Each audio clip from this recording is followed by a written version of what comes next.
शुभ सकाळ सर्वांना। आज आहे चंपाषष्ठी आणि आज आमच्या घरच्या देवांच्या देवाऱ्यामध्ये आहे देवांचा अभिषेक।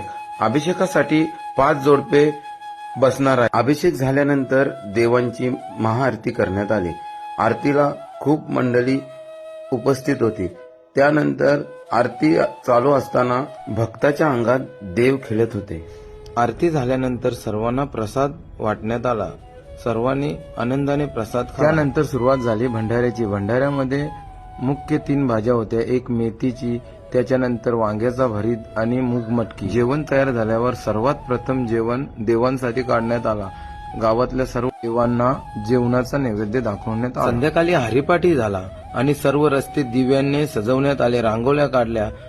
त्यानंतर बऱ्याच जणांनी देवासाठी वांग्याचा भरीत आणि ज्वारीची भाकर हे नैवेद्य दाखवण्यासाठी आणला होता। मग सर्वांनी मोठ्या थाटामाटाने देवाची आरती केली। आरती झाल्यानंतर लगेच तयारी झाली ती देवाची तलीभंडार काढण्याची। अगर तुम नगारा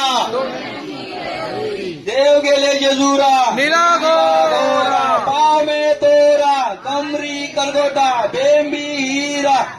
मग फटाक्यांची आतिषबाजी करण्यात आली। त्यानंतर सुरुवात झाली ती भंडाऱ्याची। अशा प्रकारे मोठ्या थाटामाटाने देवाचा उत्सव साजरा झाला। येलकोट येलकोट जय मल्हार।